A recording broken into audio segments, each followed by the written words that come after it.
often called Why Poetry Matters, and I typically teach this class in the spring. And one of the things we talk about in that class is how to make poetry more accessible to the community. And so sometimes in my readings I'll have like a video and music to accompany my reading. And I did email about that here, but it was a little complicated to pull off, so I nixed that idea. And also earlier this morning I decided to write a very long tirade email to some professors at Stockton that took up a couple hours of my time this morning, so I really didn't have time to make a video on top of that, so I'll disclose that. But one of the things my students often discuss is sharing other poets' poems, the same way bands will cover another band's song, because it's a tribute to that musician or to that writer. And so tonight I want to open with a poem by Jane Kenyon called What It's Like. And Jane Kenyon was Poet Laureate in New Hampshire, fantastic poet with several volumes of poetry. And she lost her life to cancer when she was 47. What It's Like. And once, for no special reason, I rode in the back of the pickup, leaning against the cab.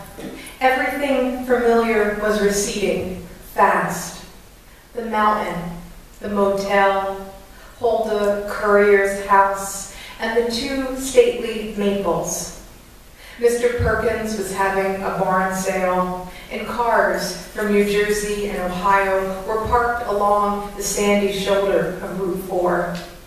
Whatever I saw, I had already passed. This must be what life is like at the moment of leaving it. I've been thinking about those I've lost quite a bit recently. A good friend from college passed away in a car accident 2 weeks ago, and today actually marks the 10-year anniversary of when my grandmother died. And in the recent past, I've been moved to write about the acts of violence that populate our lives. And the first poem I'll read tonight is one that explores both violence and loss. And some of you have heard this before at Dante Hall. The firing point.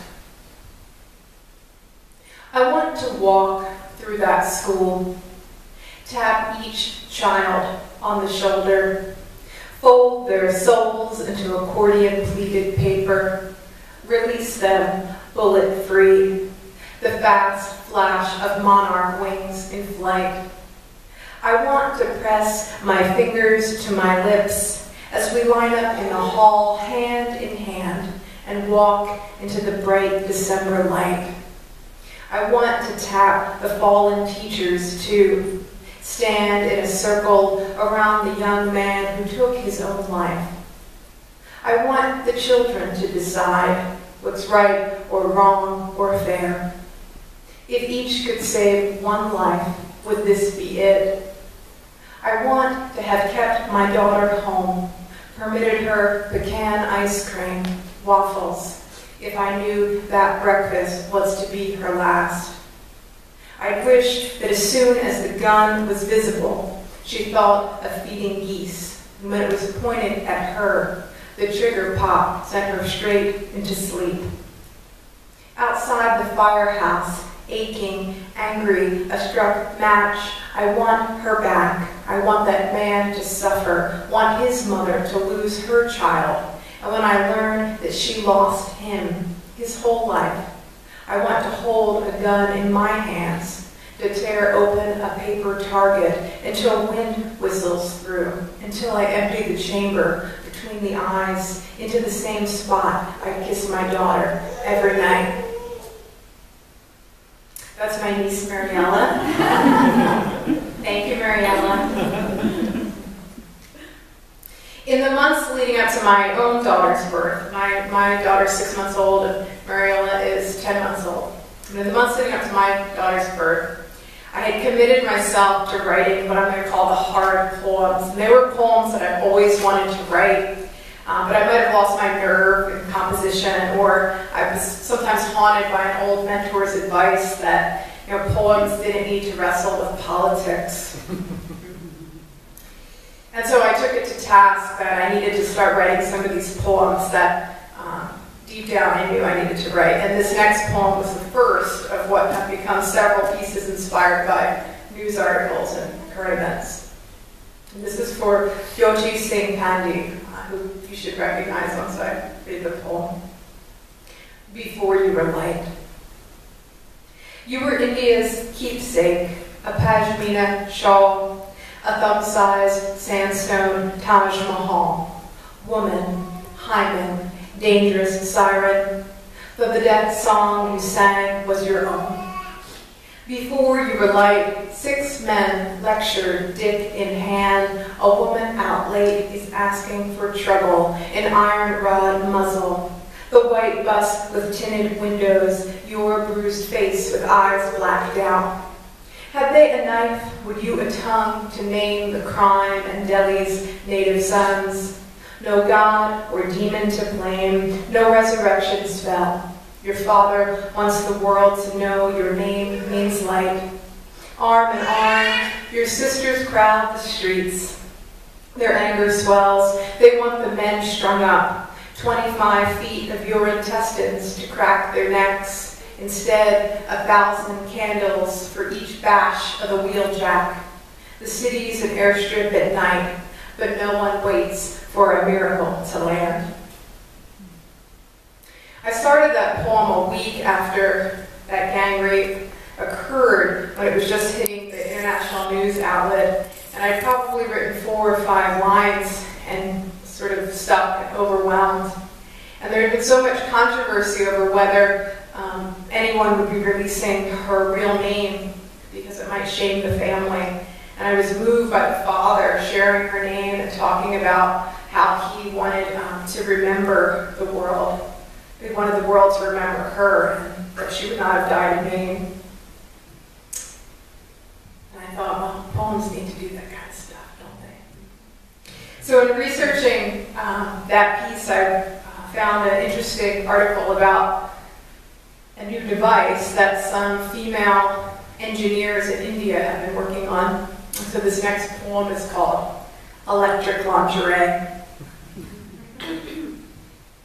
Because studies show a rapist will grab the bosom first.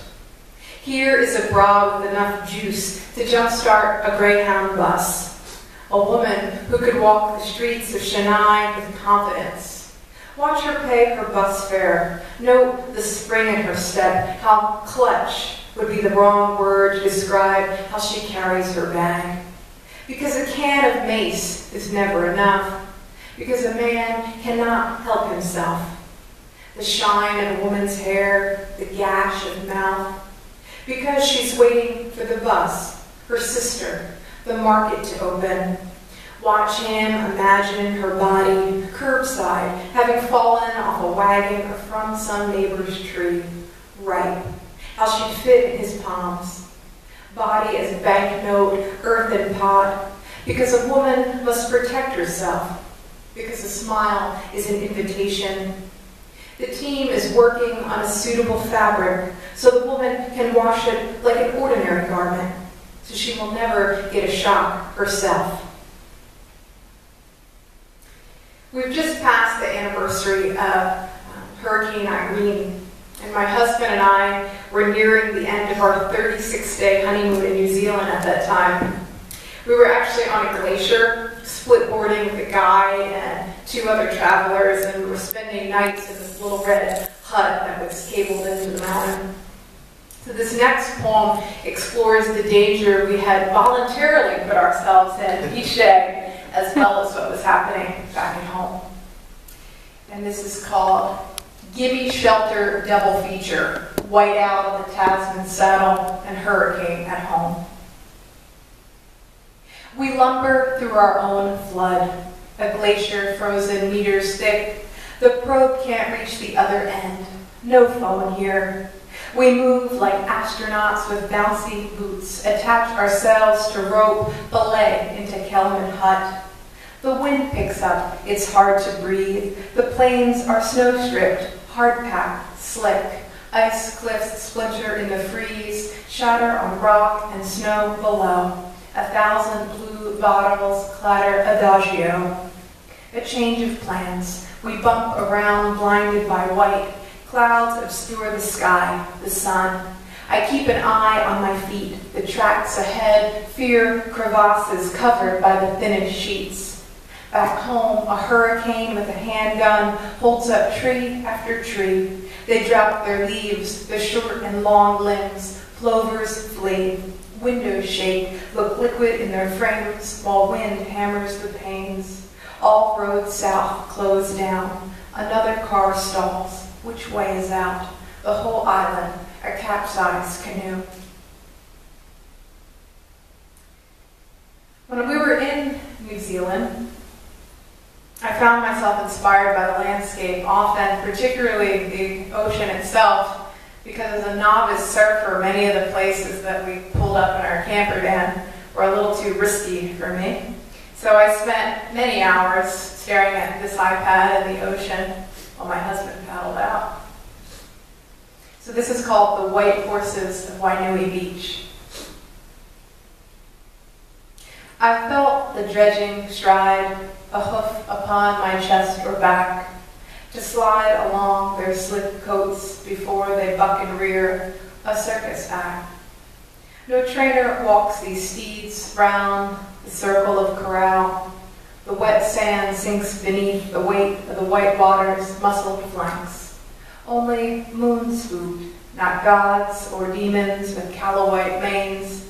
They run themselves aground and vanish like ghosts in the foam, or splinter like trade ships tethered to the plow of the sea. I too am bound to this earth and wish to know what it is to shatter and resurface whole.